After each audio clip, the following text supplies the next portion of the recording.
I also have these at a slight slant, so they're not perfectly straight, but they're kind of at the slant that fits nicely onto my dowel here.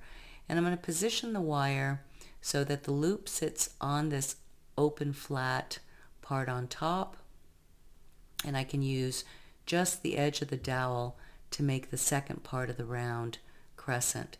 So using my thumb, I'm holding it very steady right here, and I'll use both my thumb and my finger and just walk this wire all the way around, keeping it even until they cross on the opposite side.